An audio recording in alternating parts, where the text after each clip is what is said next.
Ilhan Omar. How much meaning this name holds for the Russian heart?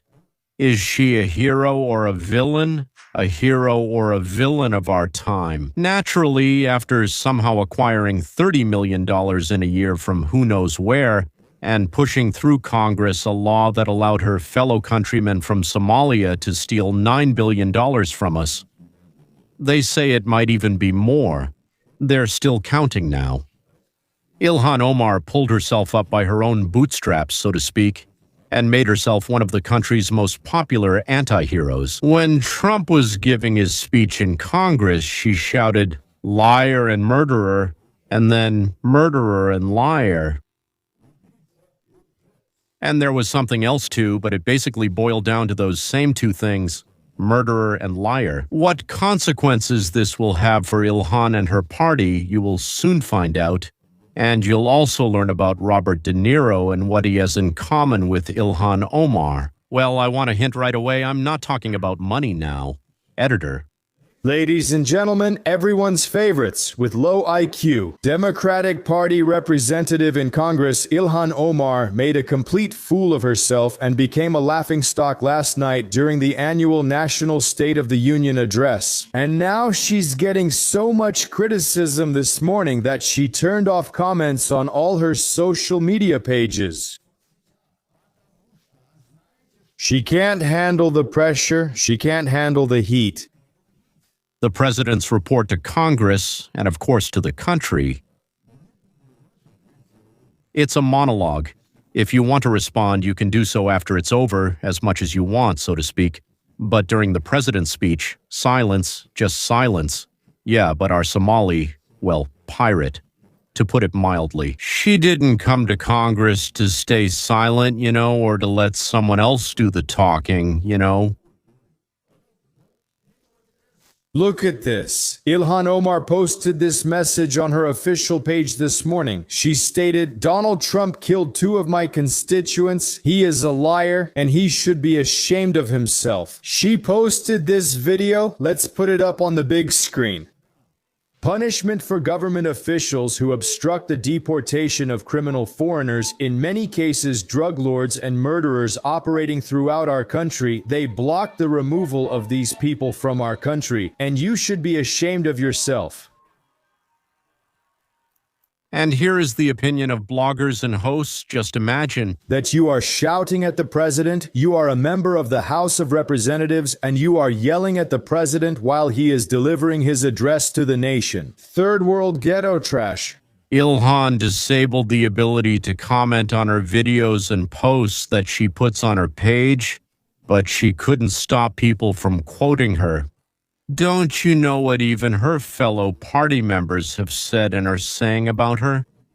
Jack Posobiec says comments are disabled. Yes, he really did it. Yes, she really did it. In fact, you killed them with your irresponsible, insane rhetoric. You incited them to act because they believed you, and you did it solely for personal gain. You didn't care about them at all. That's why you killed them. You should be ashamed. President Trump was right. You are sick. This got almost 10%. And this post, Congressman Randy Fine, he responds, he says you should be deported. This got 65,000 likes. Yeah, deport her back to the hole she came from. Another one, Tony Rigatoni, says you're lucky to live in a country with proper plumbing. You, bitch, savage from the third world ooga booga bitch. And you know what? Excuse my language. Sorry. Grandma, sorry. But I tend to agree. On a fundamental level, I tend to agree with Mr. Tony Rigatoni. So she was able to disable comments, but she couldn't stop people from quoting since this got 24,000 likes. Oh my god, it looks like a lot of people agree with this, and I completely agree with it. So obviously people are pretty fed up with Ilhan Omar's disgusting behavior, worthy of the third world, in the chamber during the president's address. In fact, the Speaker of the House himself, Mike Johnson, almost kicked her out of the chamber. Take a look from your unique point of view. What was that feeling? When you saw Congresswoman Omar and Congresswoman Tlaib, You know, it was shameful, really, and I almost stopped them. We probably could have completely thrown them out of the hall, but, I thought let their actions speak for themselves. The president did so well, of course, and if they had gone a step further, we probably would have thrown them out, but I think it was good for them to be there. It's useful for Americans to see the shame they've brought to their party and themselves, and the sharp contrast with the Republican Party. Let all these ultra-left freaks like Ilhan Omar and Rashida Tlaib, who was sitting right next to her, let them just make a laughingstock of themselves. In public, on national TV, in front of tens of millions of people, Americans, people all over the world. Because, no sane American would want to have anything to do with the crazy behavior of Ilhan Omar. No one will look at Ilhan Omar wrapped in a hijab shouting insults at the president during his address to Congress and say, yes, she deserves it. No one wants to have anything to do with that. Are you aware of how the Democrats organized their response to the president? For many years, there's been a tradition where the opposition party, right after the president's speech, puts forward a representative who talks about, first of all, their party's plans. Plans for what? Plans to improve the lives of citizens. Why do they believe that what the party in power is doing is wrong, or maybe insufficient, or somehow unproductive? But how did the opposition decide to persuade people to vote for them this time, in our era of the complete dumbing down of the Democratic Party? I think you'll be pleased, ladies and gentlemen. In fact, they tried to push their own extremely leftist messages about the state of the country. They had several of those. Actually, as awkward as it may be, unfortunately for them, almost no one watched. They held several competing anti-Trump events, including one called The State of the Swamp, featuring Robert De Niro, Mark Ruffalo, and others, as well as several people dressed in costumes resembling frogs. I challenged Trump and his authoritarian project by offering joyful, radical, and peaceful resistance together with the Portland Frog Brigade. The state of our union is not strong, it is literally hanging by a thread. Donald Trump and the Republicans have made this country sicker, poorer. Yeah, what's the difference? So, as I said, it's absolutely insane, extremely left-wing rhetoric. By the way, I'm from Portland, and everyone from Portland knows about this Frog Brigade, the Portland, Oregon Frog Brigade. These are literally Antifa domestic terrorists, and I'm not joking when I say that. One of them was arrested, one of these frog guys was recently arrested, and now he's facing federal charges. So, what the Democrats did is they brought in Antifa members. They said, we're not going to the president's address, instead we're going to hold an Antifa rally with a whole bunch of Antifa frog guys. That's literally what they decided to do. It's absolutely astonishing. So Donald Trump himself, just a couple of hours ago, earlier this morning, actually responded to all this far-left nonsense that took place. We're going to read this now on the Truth Social platform. He makes a statement on Truth Social. When you watch Ilhan Omar and Rashida Tlaib, who have low intelligence, as they were furiously yelling last night during a very elegant address to Congress at such an important and wonderful event, their eyes were bulging and bloodshot. From crazy, insane, mentally unstable, and sick people who honestly look like they need to be replaced, put in an asylum.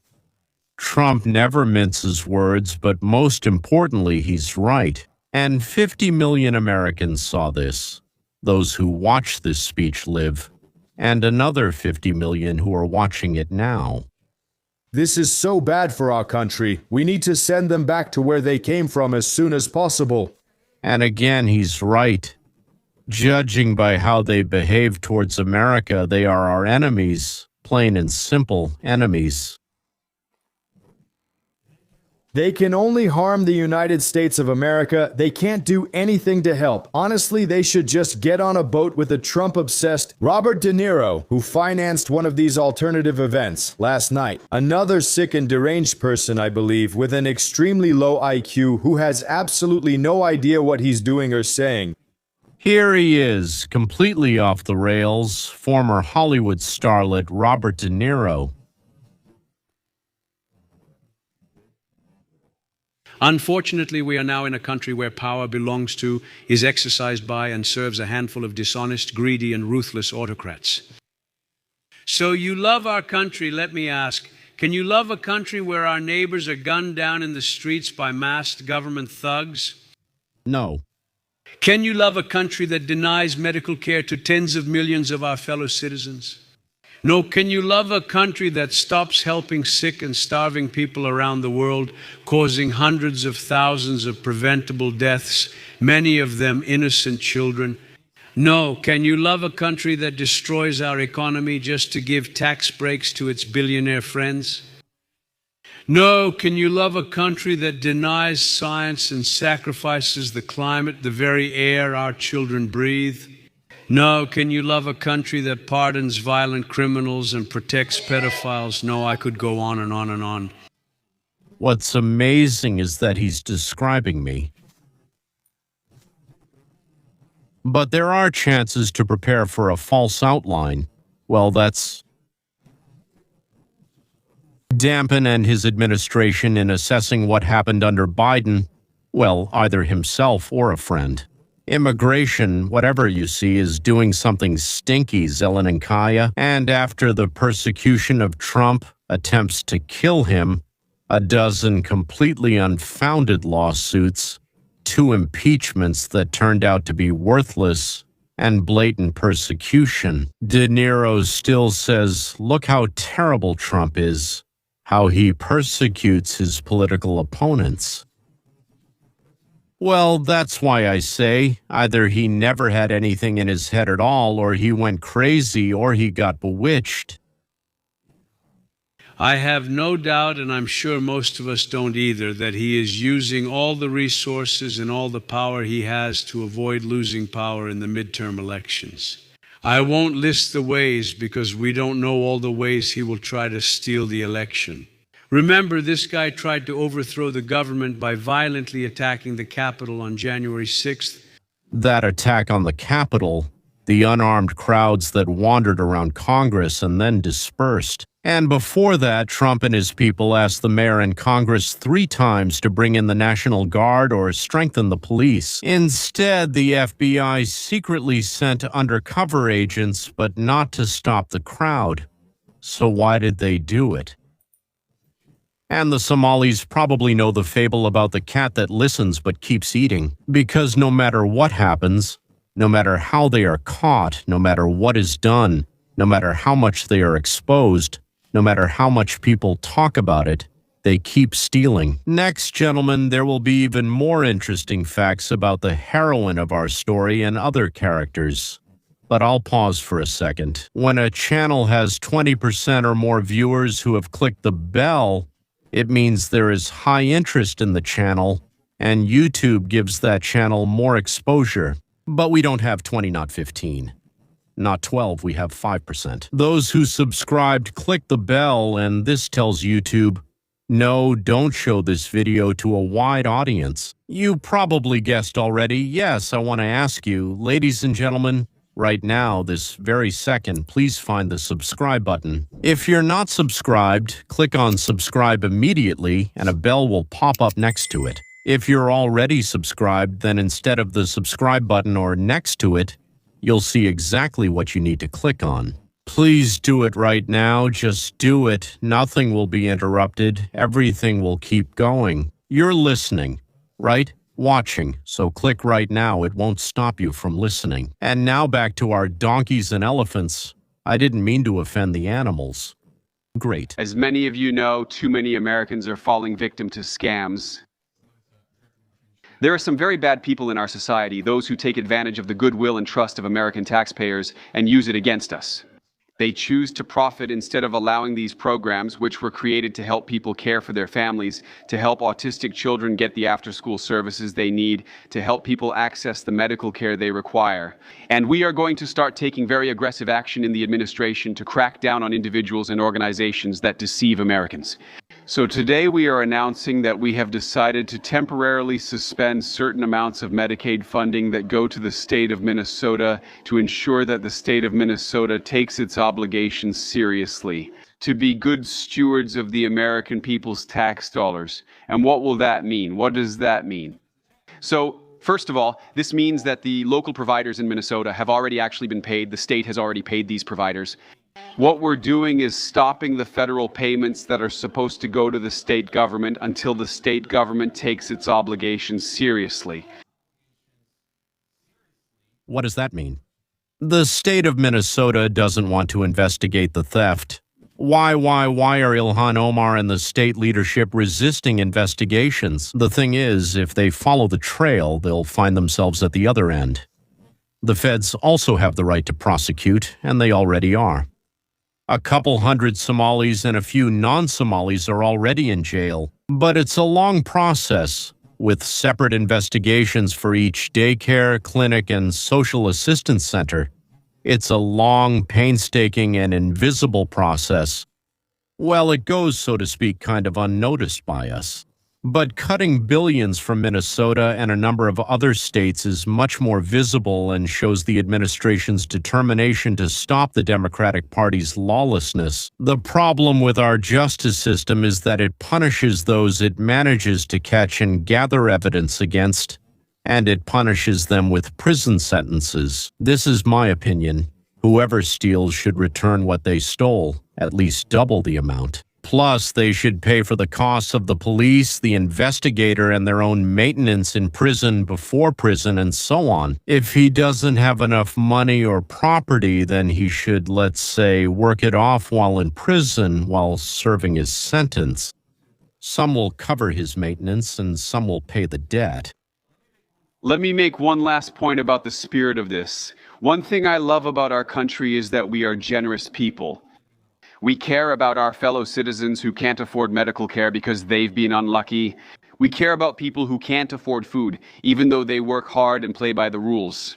We understand that we're all in this together, and that's partly why we have health care, or that's partly why we have food stamps, that's partly why we have these programs. We want to make sure that kids growing up in Selna, not much different from the family I grew up in, have access to the basic things: food, health care, after-school activities, when their family needs it but can't afford to pay for it.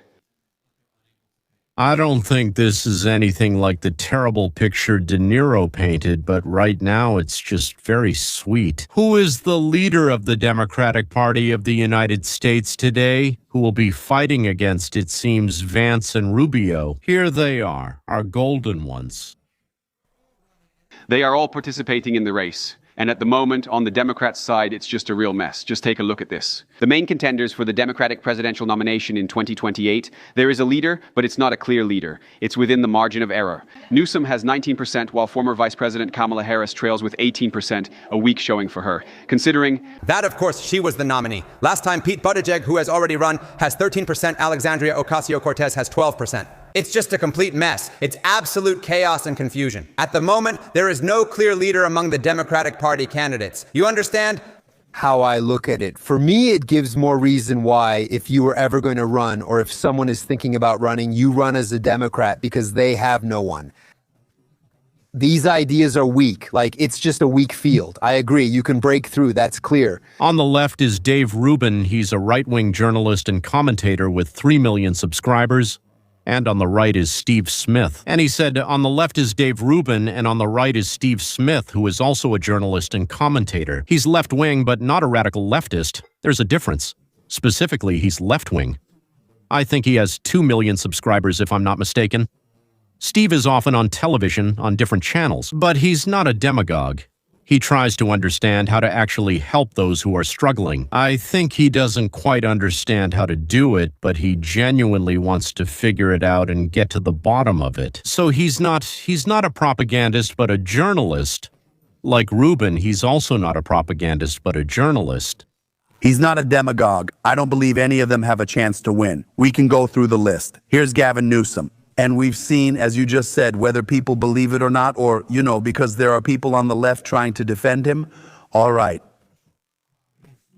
Crime, homelessness, housing affordability, environment, debt. In California, please, you have to convince me about this. You want us to let you run the country, but we see what's happening in California. Good luck with that. Kamala Harris, that's where you're from. You didn't even want to run for governor in California. You would have had to win that, but you didn't want to. Okay, we saw what happened during the election. You had 107 days. Biden put you at a disadvantage. All of that is true, but your interview on The View sealed your fate when you were asked if there was anything you would have done differently, but not like Biden, and you were like, no, I can't think of anything, no one will forgive you for that. And let's get back to Gavin Newsom. Everyone was telling you that you need to shift to the center to some extent. Look at it this way, what are you doing in 2 weeks?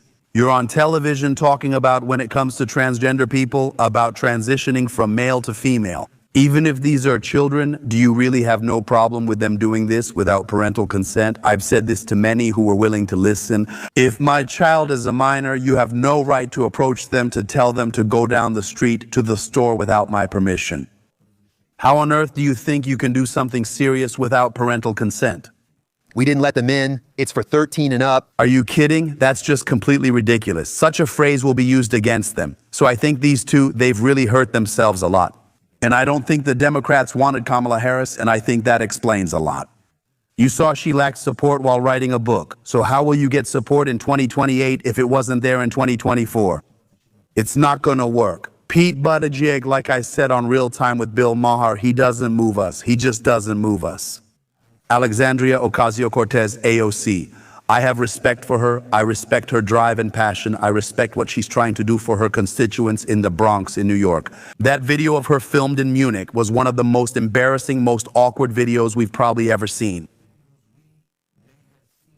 Would the United States really send, and should they send, troops to defend Taiwan if China takes action? I think that's certainly a very long-standing policy of the United States.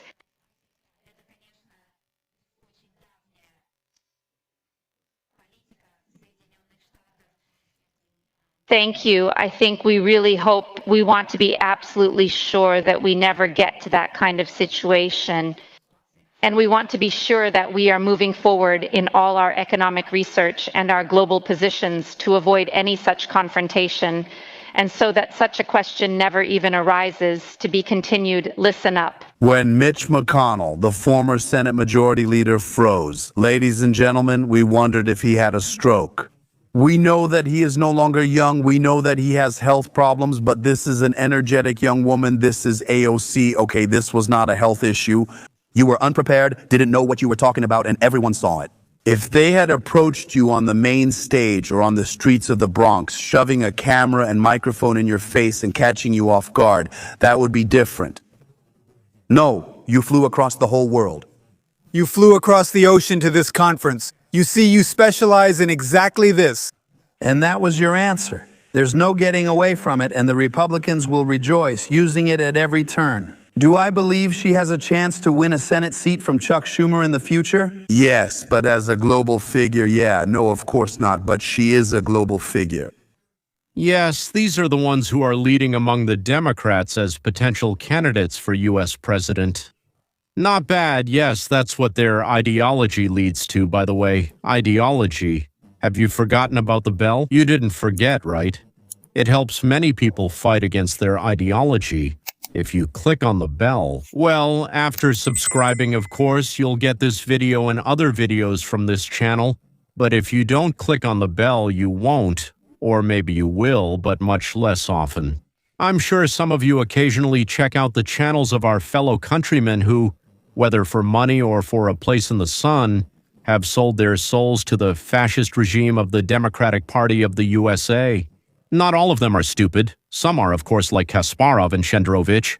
But there are also crooks like Yakovina, Belkovsky, Larionov, Latinina, Baikov.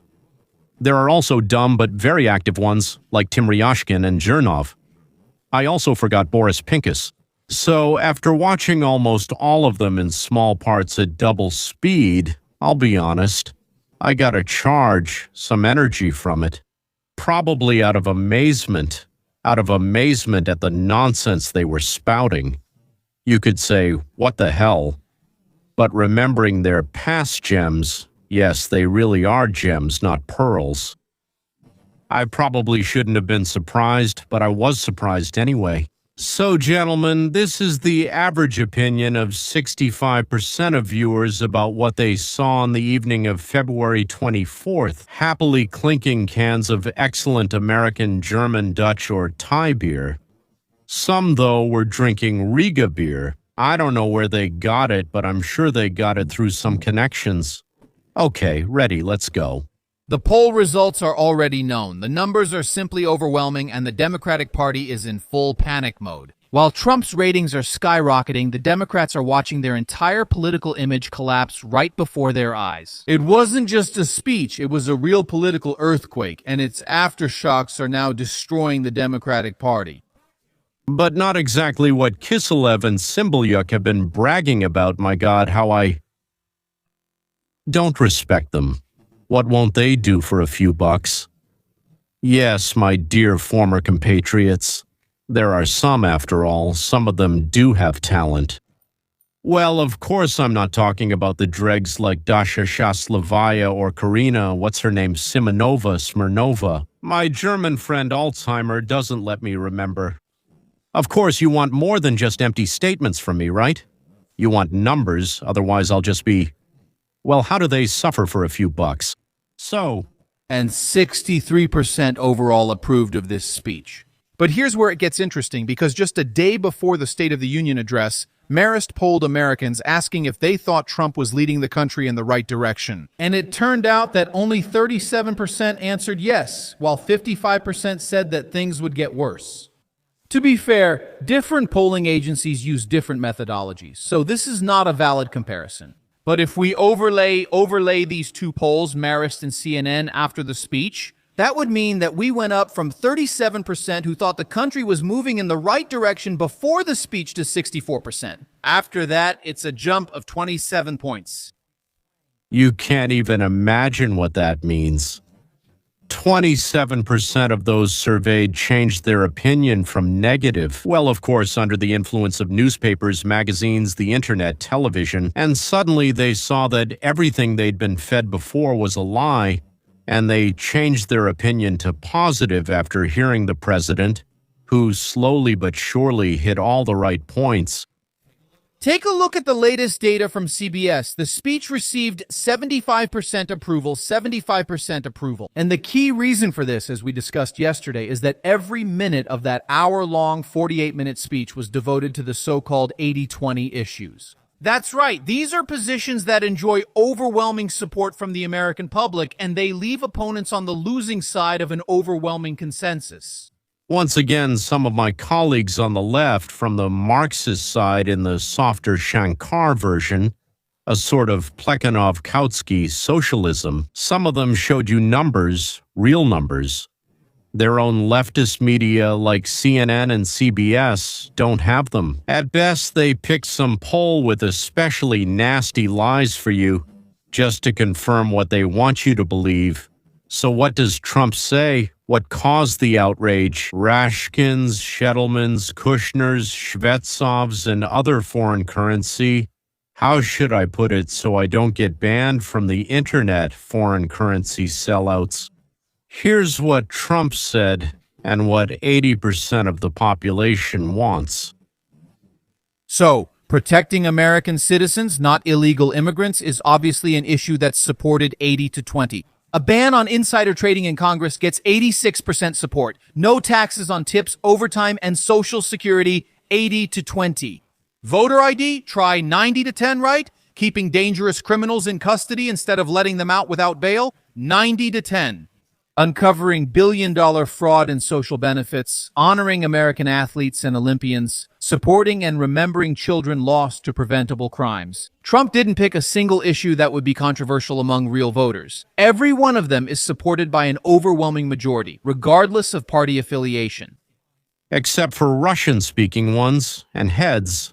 Well, you can't even call them heads, more like busts. Except for Russian-speaking busts. You could say about them what was said about that monkey that was catching crocodiles in the Thames in central London. People told her, "Fool, there are no crocodiles there." Well, in general, there was a whole backstory there. She, so to speak, charged a ruble for an answer, but that's not important. So in the end, this monkey says, "I'm a fool. Yes, a fool, but I make my 30 rubles a day." Although who gave her rubles in London, I don't know. But you can't take a word out of a joke. And at that moment, he sprung his trap. He forced the Democrats to clearly state their positions, ending up on the opposite side of what the 80-20 majority supports. To publicly speak out against all these important issues live in front of the whole country, that's not just a speech, that's a fatal blow. And you can understand why the ratings are skyrocketing when you see how real Americans reacted to that evening. People on social media were completely cautious, stunned by what they saw the Democrats do, or rather what the Democrats refused to do. People just couldn't believe their eyes. The Democrats refused to support mothers whose children died at the hands of illegal immigrant murderers. They refused to support Olympic hockey heroes. They refused to support voter identification, which is approved by 90%. They refused to support no tax on tips, overtime, and Social Security, even though Kamala tried to take credit for it.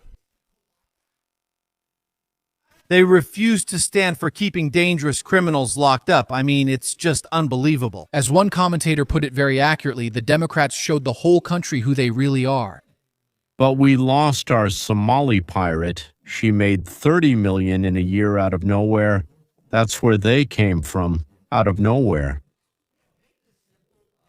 You know, explain this in simpler terms for a guy like me who just likes to read books and all that. How does someone go from $50,000 to $5 million and then, yeah, $30 million? $30 million in just 1 year. Post, because I think I speak for all of us, we'd like to know that strategy. Yeah, including that in a book would probably make it sell out fast. Here's what we know and what I learned from her latest financial disclosure. And of course, they have to show what they own and how much it's worth. It shows millions in new assets related to her husband's business. So there are actually two major ones. So the first one is his venture firm. It's called Rose Lake Capital. Well, he started all of this 3 years ago, right after his wife's first term. Just like at DUA, how convenient? He already has $60 billion in assets under management, and this thing shouldn't be that successful so quickly. Honestly, this shouldn't exist at all because her husband, Tim Minett, has absolutely no investment experience. His degree is in political science, and he's only ever worked for political campaigns his whole life. And who the hell gives this guy $60 billion to manage? Right, and to me, this seems very similar to the Clinton Foundation, to that whole pay-for-play scheme. Right, because the only thing this guy can offer is access to his wife and her colleagues in Congress. But still, here's what the numbers say. And yet his share grew from almost nothing in just a year. From $1,000 to somewhere between $5 and $25 million, and that's just in 1 year. $25 million, and that's in a single year. So I want to find out, did this Ryashkin guy tell you about this? The next one is a California winery owned by a couple called Ye St. Crew LLC. According to last year's report, the winery was valued between $15,000 and $50,000. This year, it's $5 million from $50,000 to $5 million. This isn't just a good year, it's a Hollywood script, Dr. Steve. This is Forbes cover material. Right, but none of this makes any sense. I did a little digging into it. 2 years ago, he was tried for fraud in a case related to his winery. He borrowed $300,000 to start and promised that guy to triple the investment in a year and a half. That's already suspicious. 18 months go by. Not only did he fail to triple the man's money, but he didn't even have the original $300,000 to pay back. The guy had to sue him to get his money back. So how did this failed, non-existent winery, which couldn't even come up with $300,000 to pay back investors, suddenly become worth $5 million? So all of this is very suspicious. I would say you're being too kind by choosing a word like suspicious, that's for sure. And then it just gets even murkier. Because despite all this, despite the fact that she personally filled out these declarations listing her multi-million-dollar personal assets, Ilhan Omar continues to publicly deny that she is a millionaire. But that's absurd. I mean, I feel like I'm going crazy. I listen to this woman speak, then I read the reports she filled out, and I think, you just said you're worth $30 million that's on paper. That's why it attracted so much attention, including calls for an investigation. And look, disclosure is not a conviction, unfortunately, we know that. Pelosi has reported her deals for years and wasn't even reprimanded. Right, but when the numbers change so drastically, people notice, and most likely, I think we can all agree, she is probably guilty.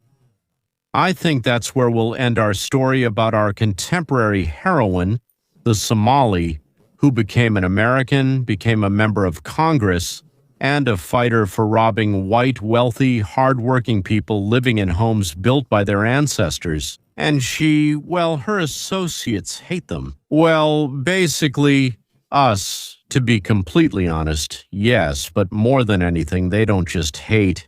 They envy with a burning black hatred. And considering that the Quran does not forbid lying and deceiving infidels like us, she herself and her accomplices feel like heroes and fighters for promoting their bandit version of herd management, which they believe so naively that we can be sheared, shaved, milked, and even have our meat cut off while we're still moving. But here's some good news, ladies and gentlemen.